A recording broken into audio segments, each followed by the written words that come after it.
and Vice Chairman Leahy for negotiating a bipartisan compromise that will keep the government's doors open. Neither side got everything they wanted. That's why it's called a compromise. But in the end, fully funding the government and keeping it open is what's best for the American people. What we saw during the 35-day government shutdown was that it took a terrible toll on our federal workers, and it cost the U.S. economy $11 billion, including $3 billion that's gone forever, according to the Congressional Budget Office. Across the country, federal workers have been very anxiously waiting to see if we were going to come to an agreement, if they were going to be. Failure to do so would once again deprive Americans of important government services and throw our economy into a tailspin. So I urge all of our colleagues in Congress to take up this funding legislation, to pass it, and the President to sign it as soon as it reaches his desk. Protecting our borders should not be an exercise in partisanship, and I'm glad to see that this bill supports common sense investments that focus on the technology, infrastructure, and personnel that are needed to deprive Americans' borders to provide actual security that works. The bill provides $1.375 billion for targeted fencing in vulnerable areas along the southern border, and more than $800 million for Border Patrol agents, better surveillance, and screening technologies, and increased security at our ports of entry. When resourced and deployed appropriately, these types of smart investments are far more likely to interrupt the flow of narcotics than a costly and ineffective border wall. Importantly, the legislation also includes $77 million for opioid equipment and staffing to interdict fentanyl and other synthetic opioids that are shipped through international mail and express consignment facilities. And this is particularly important to states like mine, New Hampshire, where we have the second highest overdose death rate from opioids in the country. And so many of those deaths are caused by the synthetic fentanyl. The opioid epidemic is a true national emergency, and federal investments like these are what's needed to stop the illegal flow of these drugs into the country. Now, when Congress takes up and passes this deal, it will not only pass the appropriations bill for the Department of Homeland Security, but also 6 other appropriations bills that have unfortunately been waylaid by our shutdown. This appropriations package supports critical federal investments across all government agencies, and I want to highlight just a few of those, starting with the programs funded in the bipartisan Commerce, Justice, and Science and Related Agencies Appropriations Bill for the fiscal year 2019. As ranking member of the CJS subcommittee, I worked closely with my colleague, Senator Moran from Kansas, who chairs the subcommittee, and we crafted what I believe is a truly bipartisan bill that will promote the economy, protect the American people, and secure our nation's leadership in science and innovation. For example, the fiscal year 19 CJS bill provides $468 million in dedicated Justice Department grant programs to tackle the opioid epidemic. The legislation will provide funding to state and local governments and those organizations working on the front lines, providing a balanced approach of law enforcement, treatment, and recovery resources to help our communities who are dealing with opioid and fentanyl deaths. This amount is $21 million higher than the FY18 level and $336 million higher than the President's budget request. For communities desperately fighting the opioid addiction, any further delay in funding is dangerous and could be deadly. So it's critical that we pass this bill today. Importantly, the legislation also contains the highest funding level ever for the Office of Violence Against Women, $497.5 million for critical programs that provide training for police officers and prosecutors, rape prevention programs, and funding for women's shelters. While I'm glad that the appropriations package provides funding for these Violence Against Women Act programs, more work needs to be done to better support survivors of domestic and sexual violence. I look forward to continuing to work with my colleagues on both sides of the aisle to address the complex issue of domestic violence.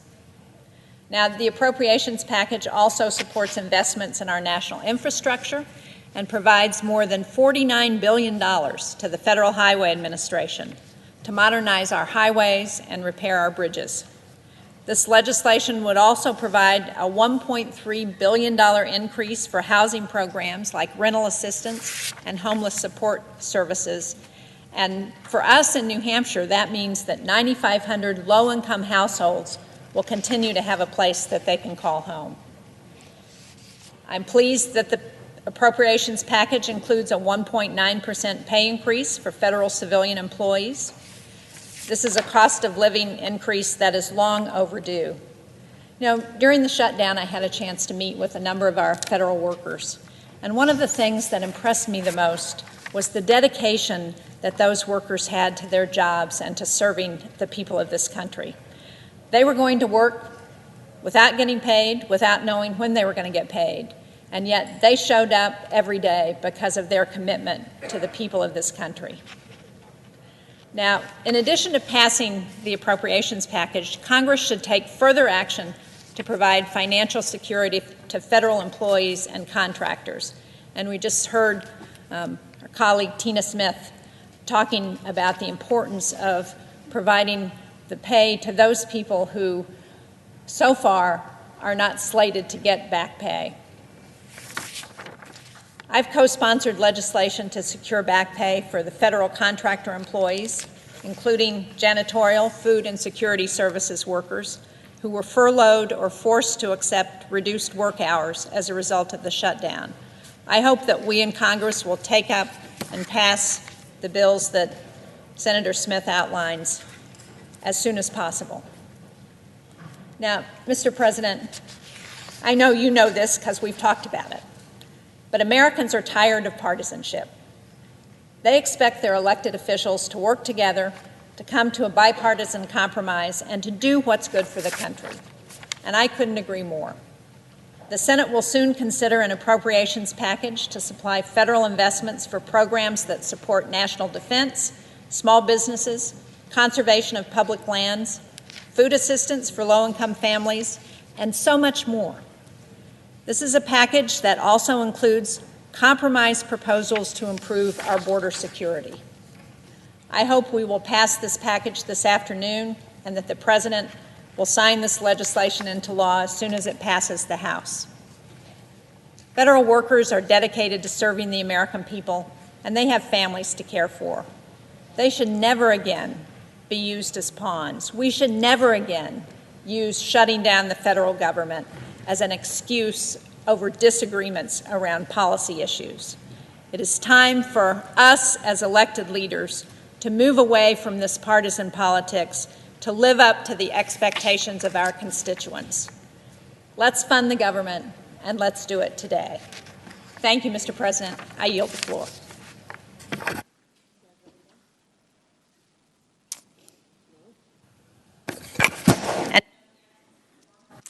Thank you. The clerk will call the roll. Mr. Alexander.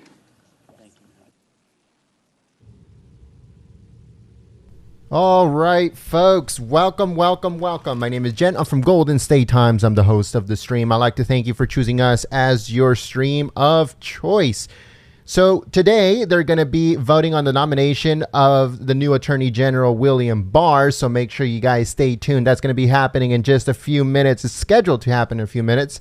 But you guys know how the Senate is and how government is in general, where they say one thing and then, something else happens or whatever. But it is on the schedule. It hasn't been changed. It's going to happen in just a few minutes. And make sure you guys stay tuned. Mr. President. Oh, here we go. I ask consent to vitiate the quorum call. Without objection. The question is on the Barr nomination. I ask for the yeas and nays. Is there a sufficient second? There appears to be.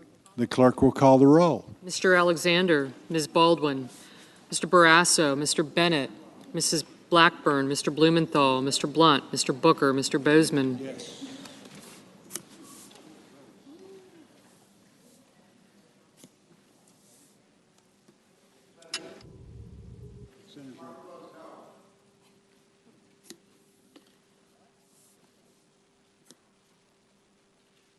Mr. Braun. Mr. Brown. Mr. Burr. Ms. Cantwell.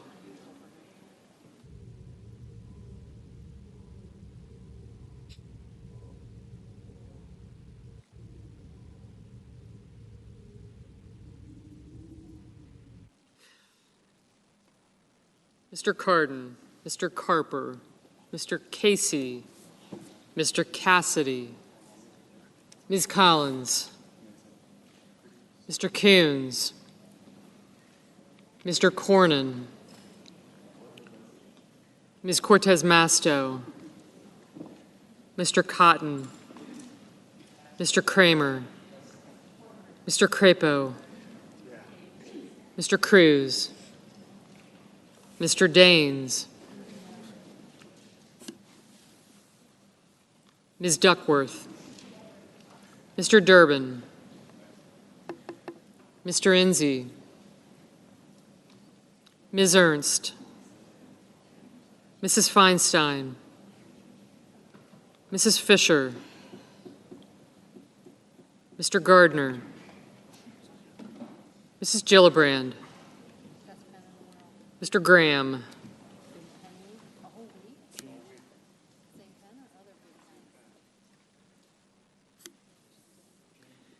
Mr. Grassley, Ms. Harris, Ms. Hassan, Mr. Hawley, Mr. Heinrich, Ms. Hirono, Mr. Hoven, Mrs. Hyde-Smith, Mr. Inhofe, Mr. Isaacson, Mr. Johnson, Mr. Jones, Mr. Kane, Mr. Kennedy, Mr. King, Ms. Klobuchar, Mr. Lankford, Mr. Leahy, Mr. Lee, Mr. Manchin, Mr. Markey,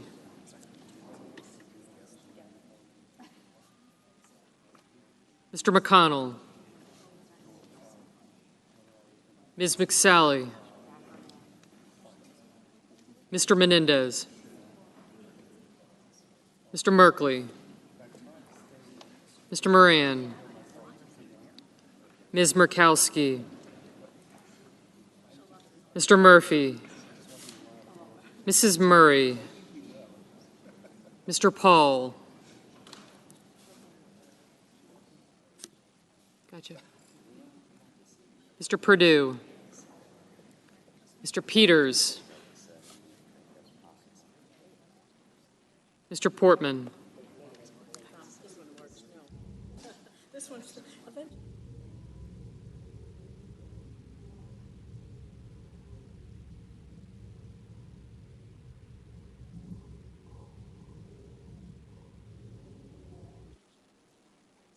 Mr. Reed, Mr. Risch, Mr. Roberts, Mr. Romney, Ms. Rosen, Mr. Rounds, Mr. Rubio, Mr. Sanders, Mr. Sass, Mr. Schatz, Mr. Schumer, Mr. Scott of Florida, Mr. Scott of South Carolina, Mrs. Shaheen, Mr. Shelby, Ms. Sinema, Ms. Smith, Ms. Stabenow, Mr. Sullivan, Mr. Tester, Mr. Thune, Mr. Tillis, Mr. Toomey, Mr. Udall, Mr. Van Hollen, Mr. Warner, Ms. Warren, Mr. Whitehouse, Mr. Wicker, Mr. Wyden, Mr. Young,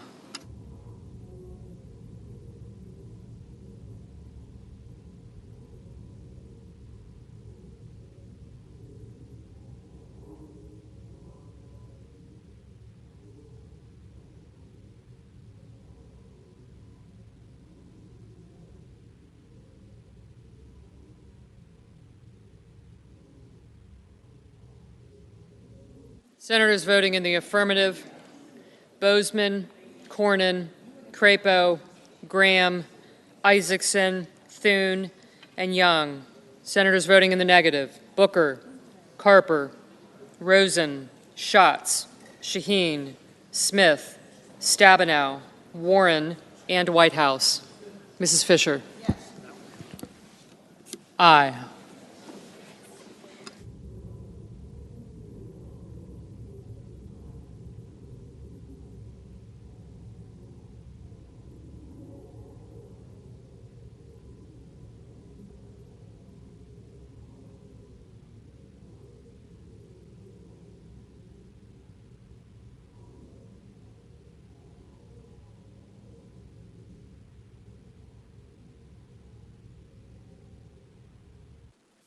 Mrs. Feinstein?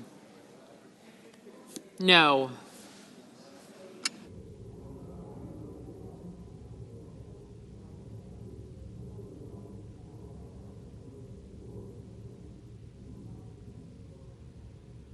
Mr. Sanders?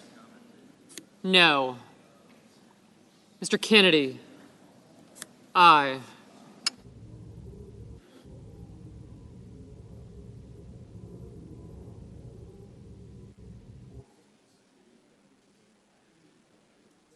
Mr. Hawley? Aye.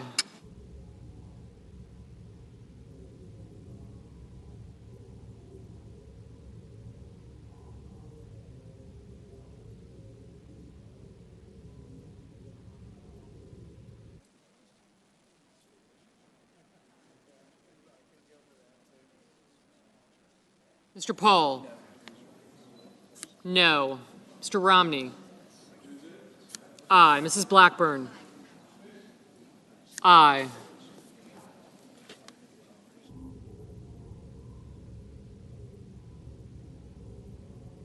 So Romney voted yes and Paul voted no. Is it Rand Paul? If anybody knows, let me know.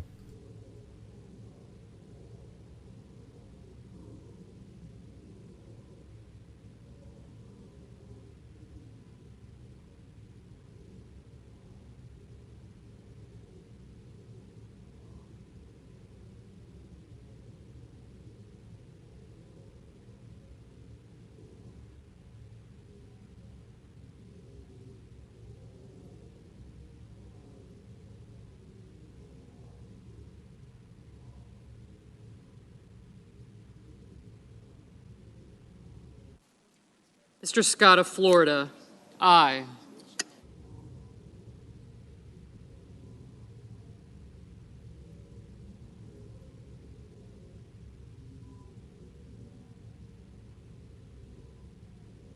Mr. Perdue? Aye.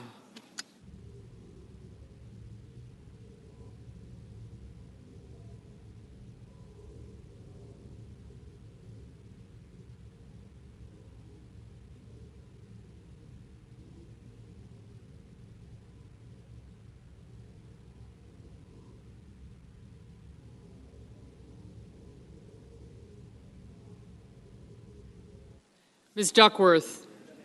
No.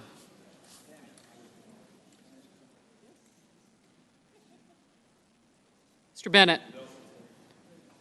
No.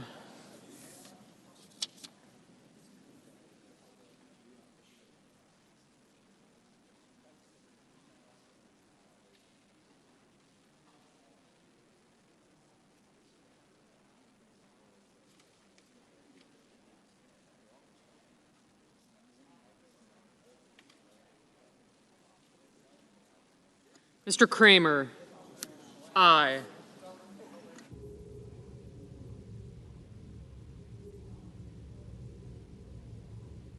Ms. McSally? Aye.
Ms. Harris?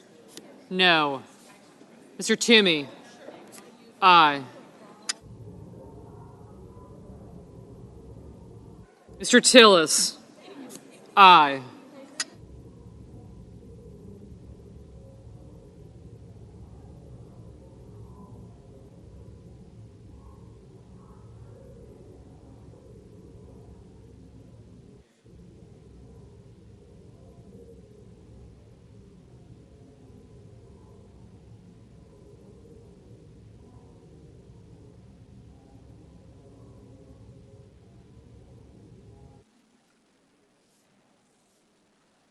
Mr. Braun? Aye.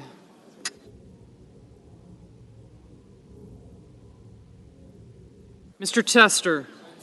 No. Mr. Moran? Aye.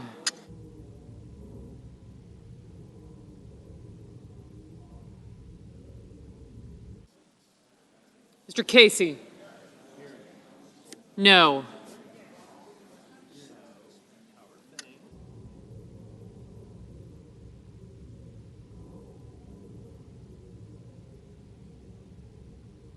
Mr. Roberts? Aye. Mr. Jones? Mr. Jones, aye.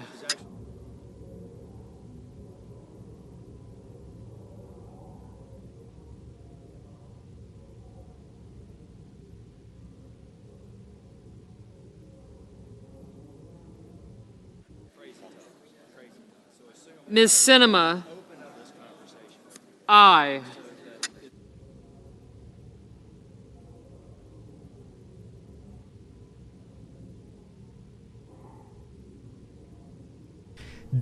All right, folks. So Democrat Senator from Arizona Cinema voted yes on William Barr.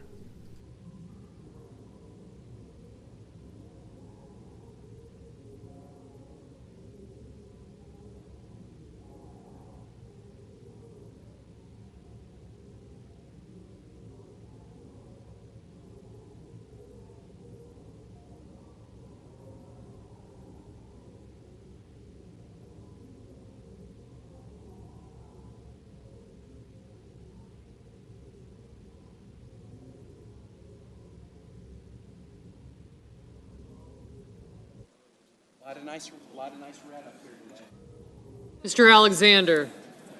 Aye. Mr. Menendez? No. Mr. Kane?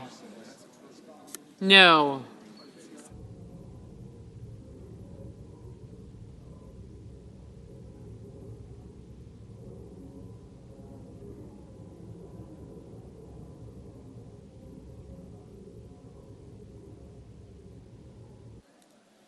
Mr. Hoven. Aye.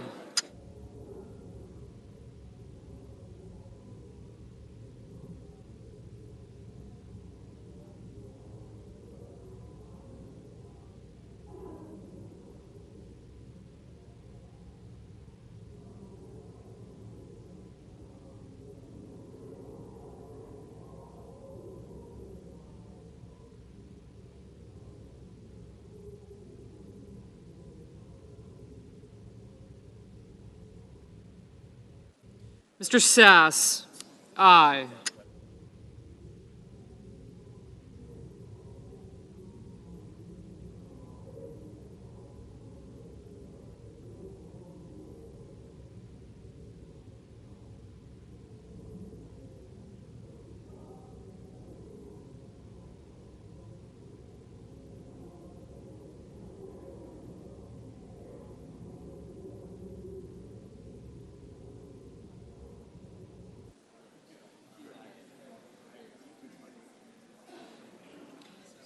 Mrs. Murray, no. Mr. Cardin, no. Mr. Reed, no. Ms. Ernst, aye.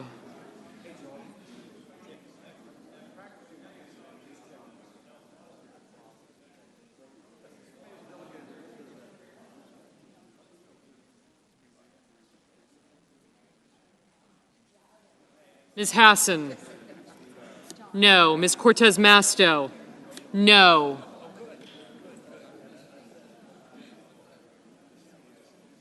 Mr. King, no.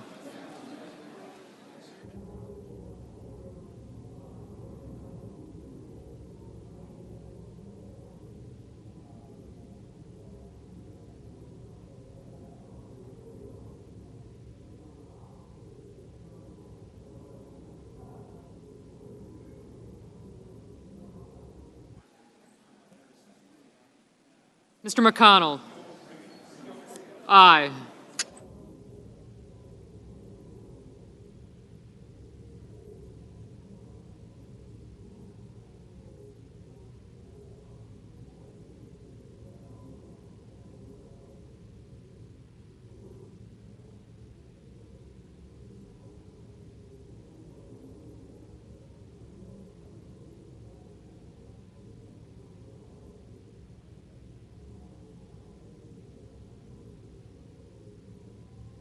Mr. Warner, no. Mr. Merkley, no. Mr. Lee, aye. Mr. Manchin, aye.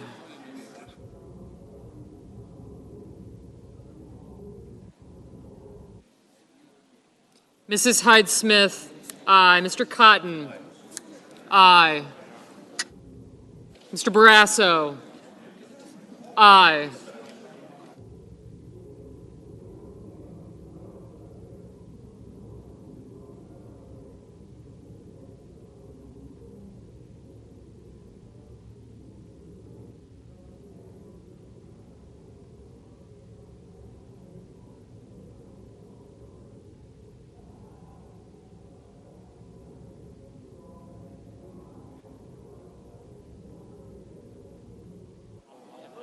Mr. Murphy, no. Mr. Enzi, aye.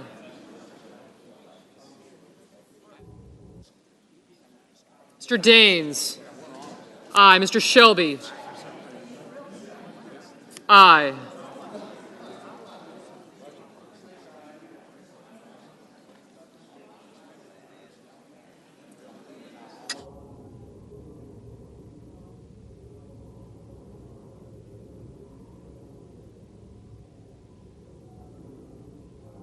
Mrs. Capito, aye.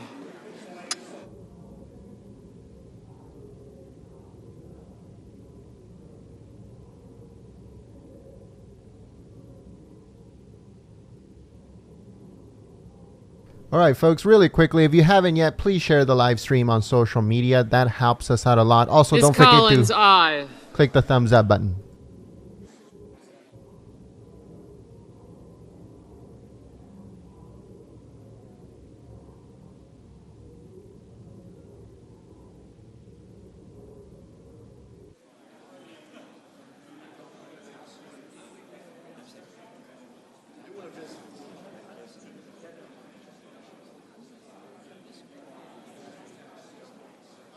Mr. Wicker, aye. Mr. Brown, no.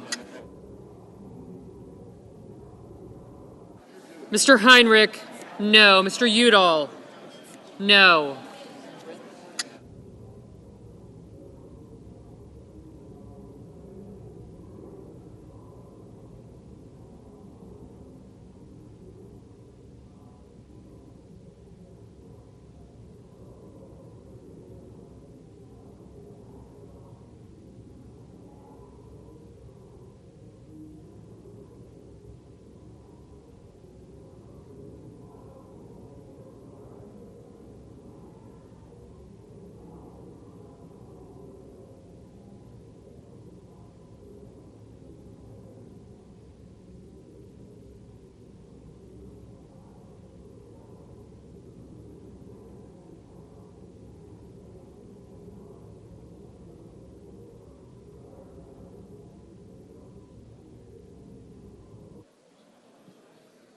Mr. Risch,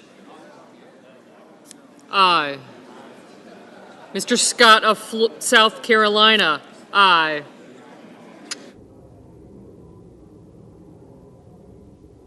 Mr. Van Hollen, no.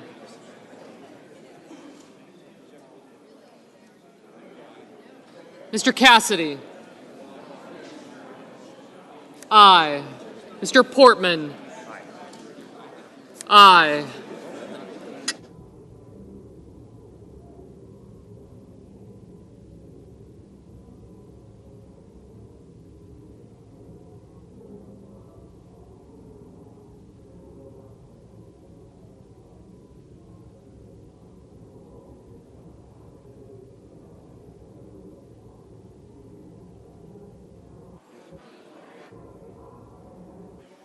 Mr. Inhofe, aye.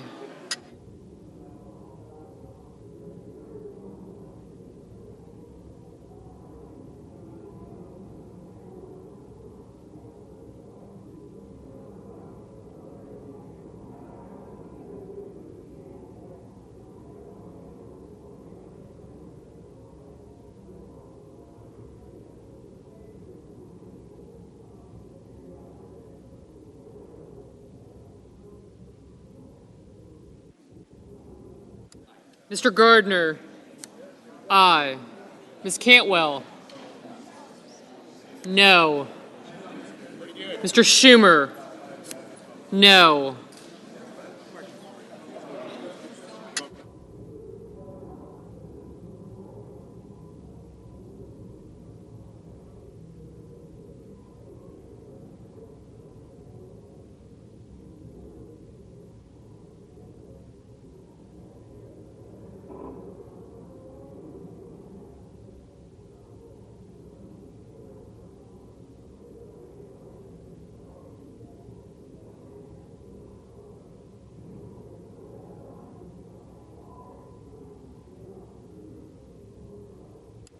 Mr. Johnson, aye.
Mr. Rounds, aye.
Mr. Grassley, aye. Mr. Langford, aye. Mr. Coons,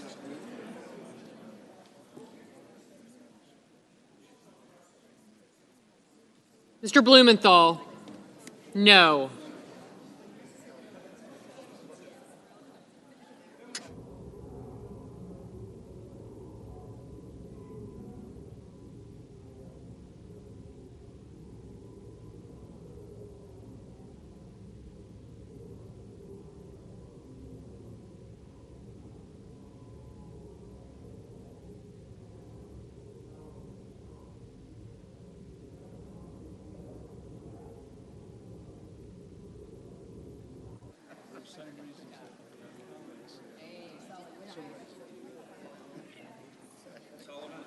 Mr. Sullivan, aye.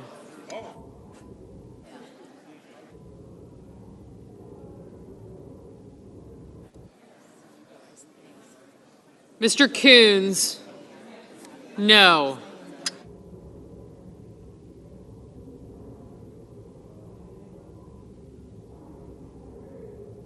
Mr. Cruz, aye. Mr. Rubio, aye.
Ms. Murkowski, aye.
All right, folks, to everyone that is asking, they cannot stop the vote until everyone has voted. And that's the Senate rules. Also, they can change their vote after everybody voted. So just in case you were wondering how it worked, that's how it is. Everyone has to vote. Every single senator has to vote or put a no vote in. Until that happens, then it will be done.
Mr. Durbin? No. Mr. Leahy? No.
Mr. Blunt, aye.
All right, folks. So we're going to give a little bit of a background on how this confirmation works for those that don't know. If you know, then perfect. But there is some people that don't know how this works. All right. So traditionally, it's required a supportive of 60 yes votes of 100 senators. However, there are some rules that have changed. If you use the nuclear option, then you need 51 votes in most cases. The only exception is for a Supreme Court justice vote. So if there is a tie between yes and no's on the Senate floor for a confirmation, then the vice president is the one that casts the deciding vote. In this situation, as you can see, it's 54 to 38. You need 60 votes in order for the nomination to go through. If there was a tie, then the vice president will come in and he will be the 51st vote. In other instances, if they can't find enough votes, then they have to do the nuclear option, which will mean it needs a 51 vote majority in order for the nomination to go through. So he needs 6 more votes, 6 more yes votes in order for William Barr to become the next Attorney General of the United States.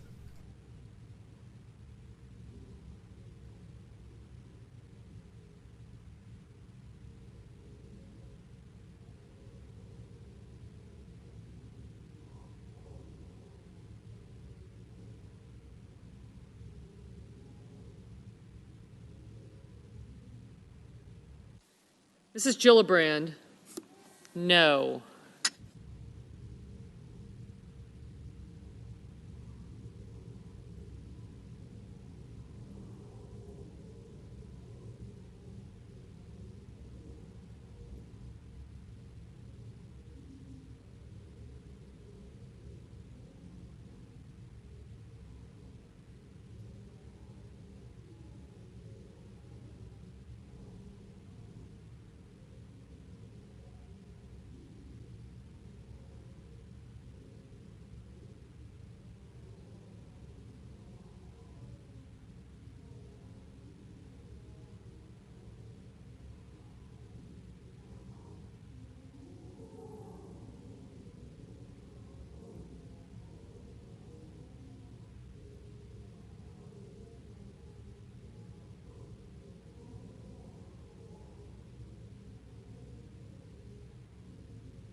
All right, folks, I would like to give a quick shout out to Marvin. Marvin says, let's see here, it says, what is a tie at this point? No, there's no tie right now, Marvin. 54 to 39. We're just waiting for 6 more votes, 6 more yes votes to be able to, for Mr. Barr to be able to be confirmed. So Mr. Barr is waiting for 6 votes, folks, for a new attorney general.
All right, so the press secretary just a few seconds ago, or 17 minutes ago, actually said that that we have a new attorney general, William Barr, that he has been confirmed. But what she means is that they know, I guess, within the White House that they have enough votes to get to 60. I think that is what that tweet represents. On the Senate floor, they still haven't confirmed him. As you guys can see, the roll call vote is still going on. The president of the Senate at this point hasn't said or hasn't given the numbers of yes and no votes. So until that happens, he will be fully confirmed. So I think the press secretary is just saying that they think that they have enough votes to confirm him, but the Senate hasn't done it themselves. So we have to wait for that.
Hey, Gorf, how's it going, brother? I hope you're still there. Thank you so much for your support, Gorf.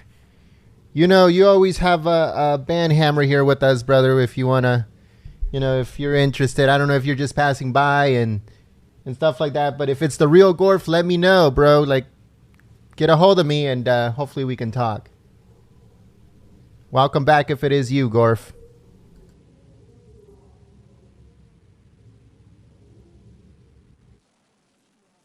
Ms. Baldwin? No. Ms. Klobuchar? No. Mr. Wyden? No. Mr. Peters? No.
I just want to give a quick thank you to Card Collector. Thank you so much for your support through Super Chat. And Card Collector says, thank you for doing this. Just subbed. Well, welcome to the family, Card Collector.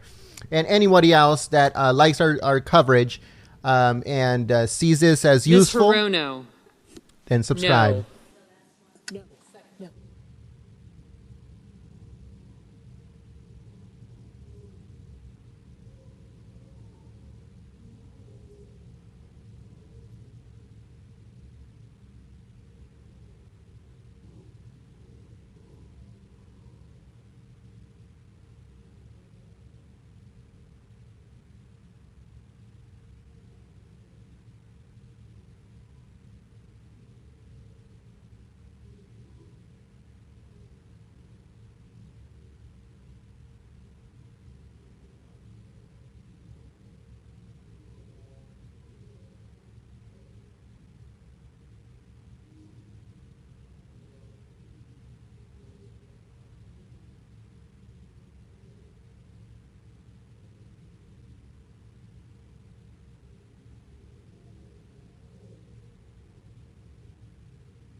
I want to give a quick thank you to Shelva Whipke. Thank you so much for your support through Super Chat. All of those Super Chats helps us immensely and makes us better. So thank you so much for your continued support.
Mr. Markey?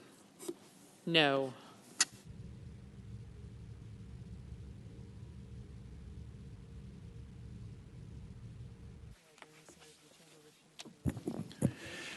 Are there any senators in the chamber wishing to vote or change their vote? If not, the yeas are 54, the nays are 45. Nomination is confirmed. Mr. President, The senator for Arkansas. I ask unanimous consent that the motion to reconsider be considered made and laid upon the table, and the President be immediately notified of the Senate's action. Without objection. I ask unanimous consent that the Senate proceed to legislative session for a period of morning business with senators permitted to speak for up to 10 minutes each. Without objection. Mr. President, I have 4 requests for committees to meet during today's session of the Senate. They have the approval of the majority and minority leaders. Duly noted. Thank you, Mr. President.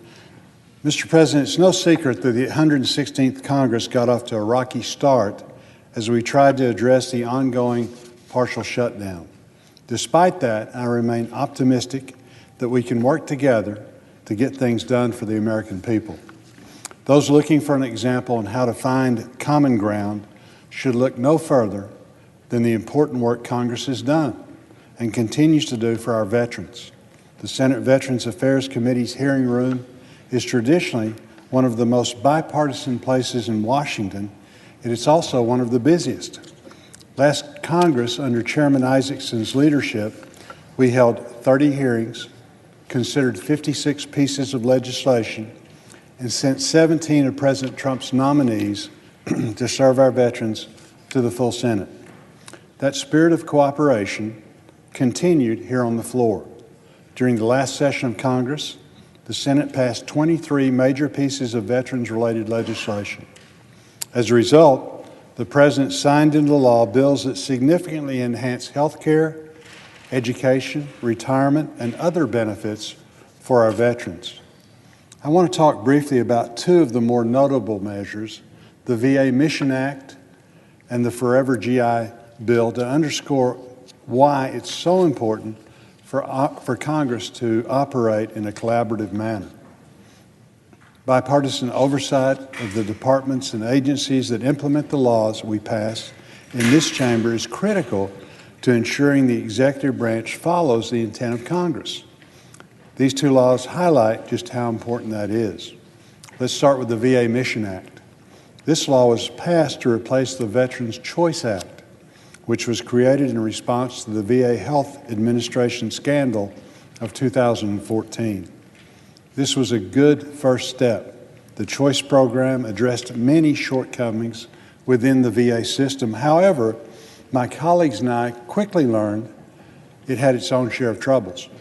Specifically, we heard repeated stories of difficulties navigating the complex and confusing bureaucratic process. And despite the new reforms, many veterans were still facing unacceptably long wait times at VA medical centers. Through our oversight of the Choice program, we recognized that more had to be done to strengthen and streamline VA healthcare services and its community care programs. That was the genesis of the VA Mission Act. One of the key reforms in the VA Mission Act is that it enables veterans to seek quality health care services in their own communities, whether inside the VA system or from a private sector provider. Specifically, the law requires the department to establish access and quality standards that will be used as the framework of the VA and the veteran to decide when to get care in a VA facility and when to get care in the community. If the VA is unable to meet certain designated access standards, veterans will be given the option to receive care in the community. Last week, the VA announced the proposed new access standards to determine a veteran's eligibility for the community care that will take effect this June. I'm pleased that the VA maintained the spirit of the law in its proposed access standards. We understood that providing additional access to community health care resources, there would be an added cost. As chairman of the Appropriations Subcommittee that has jurisdiction over the VA, I will be closely working, the entire committee will be closely working with the department, and my colleagues together will ensure that we have the responsibility of making sure that the allocation of resources to support veterans' health care are spent wisely. Oversight is also crucial to uncover negligence on the part of the agencies charged with implementing the law. This is exactly what happened when the VA failed to fully comply with the housing stipend rates set by the Forever GI Bill. Passage of the initial GI Bill after World War II was seen as a turning point in the way our nation treated those who served. The program was designed to give servicemen and women the building blocks they needed to succeed after leaving the military. The problem is those building blocks have changed in the 70-plus years since the GI Bill was first instituted. Since then, Congress modernized the GI Bill when it passed the post-9/11 GI Bill. After 17 years of war, it was once again time for an update. The Harry W. Comrie Veterans Educational Assistance Act, also known as the Forever GI Bill, brings educational benefits to veterans so that they can receive them in this modern era. It became apparent, however, that the VA was implementing key provisions of the law incorrectly. When Secretary Wilkie testified before the VA committee last September, I pressed him about the department's failure to fully award the housing allowances for more than 340,000 Forever GI Bill beneficiaries. According to the statute, the VA should have used the Department of Defense's 2018 basic allowance for housing rates. This should have been calculated based on the zip code where the student takes the majority of classes rather than on the zip code. All right, folks. So we just got confirmation that William Barr is going to be sworn in at the White House. But according to the press secretary, at this moment, they're trying to see if they're going to open it up to the press. So we're going to shut down this live stream to see if we're going to be able to get footage of them swearing in William Barr, or if they're going to make a an event out of it with the President of the United States. It's not really confirmed at this point, but we have to get ready for it just in case. So thank you so much for choosing Golden State Times as your stream of choice. And also thank you to everyone that has been sharing the live stream on social media, on Facebook and Twitter and stuff like that. That helps out the channel so much, folks. You cannot believe how much that helps us. Every single time that you guys, watch one of our videos and share it, every single time that you guys share the live streams and give them a thumbs up and stuff like that, that helps out the channel so much. That's what keeps us alive here at Golden State Times. But if you are new to the channel and you found our coverage interesting, entertaining, and also informative, then make sure that you guys subscribe to the channel and click that notification bell. If you also want to sign up to our notification squad, is basically what I call it, all you have to do is send me a text message with the word America First to 555-888. Again, send me a text message with the word America First to 55-58-88. And that way we notify you directly from here at Golden State Times instead of YouTube, because I know YouTube sometimes doesn't send notifications. So that's why we have a notification system that we send the notification directly to you. Again, all you have to do is send the word America First to 55-58-88. Also, don't forget to check out our website, folks. We do have a website. We cover everything in politics, the White House, everything. So make sure you guys go and check it out. It's goldenstatetimes.com. Again, that's goldenstatetimes.com. goldenstatetimes.com. goldenstatetimes.com. Make sure you guys bookmark it and check it out, because we have tons of articles that are going to be posted on there of news of the day and stuff like that. Stuff that we don't cover here on the channel on YouTube.